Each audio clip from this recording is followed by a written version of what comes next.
Tech mining. Today, I have the privilege and the opportunity to speak to the authors of this book, which came out over 2 decades ago, Dr. Alan Porter and Dr. Scott Cunningham, to review the what has basically happened in the last couple of decades, and to talk a little bit about some of the ideas that were in the tech mining book, to see if things have changed, or to see how much of this continues to be a valuable resource and how one looks at the management of technology.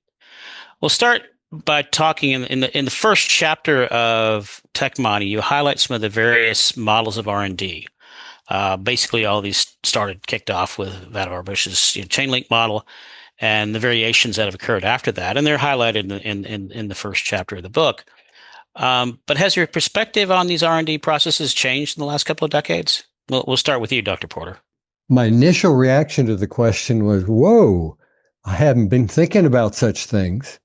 So this is a nice chance to reflect on the R&D process and how we gain usable intelligence concerning where it's headed and where our organization might like to go.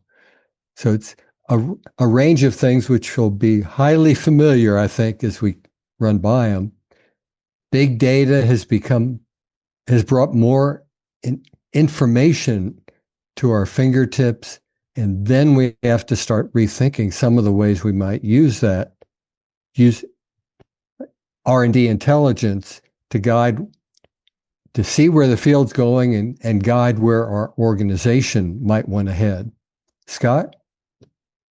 I'm skeptical about some of these grand old thinkers that we used there in the beginning, particularly that chain link model. It was a real inspiration for me because it did the technology push and market pull and put them into a single framework. But the statement is that knowledge basic research runs alongside production processes and that the locus of innovation is in single firms.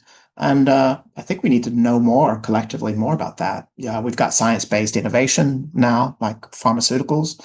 We've also got whole national systems of recombining technologies, a whole vocabulary of different technology domains and how they're coming together. And I think we need a richer picture. I don't have it, but I think our models, our tech mining models, are revealing some of the complexities here. In chapter 2, and pretty much the rest of the book in general, the focus is on empirical quantitative evaluation of technology. We know this approach has been adopted by a wide variety of global users, such as tech mining, written for the Chinese audience.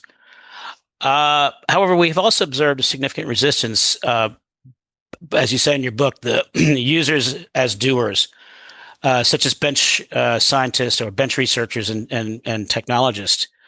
Any guess as to why those groups that you targeted in the book, saying these are the ones who will be doing this in the future, haven't really done as much as suggested in the book? I think lack of familiarity with the tools is one of the starting issues to be overcome. And there's probably some lack of clarity as to who's responsible for what in terms of the competitive intelligence needed to reflect on where we're headed in particular technologies and make those bench decisions.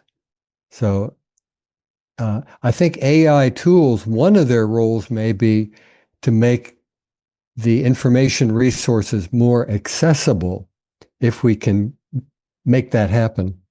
I'm going to speculate about two areas. One is we've all thought a lot, for instance, about nanotechnology, and we looked about things like scanning, tunning microscopy as an instrument, but it created new technologies. Not only did it reveal more fundamental science, it created new technologies. So it could be that those users are using the tools and they don't, and the possibilities are not yet clear. It resides with them, but how that unfolds in new technologies and new knowledge is not yet clear. So they're the instrumentalists. Another idea is got to do with the appropriation of knowledge. They probably have a lot of tacit knowledge. So the things that they know probably aren't getting out into the database. And so that says, well, could there be a way of tapping into this tacit knowledge inside firms? And I've seen some hints of people doing that, or maybe It's co-teaming. People and tech mining have to come together to create a richer picture.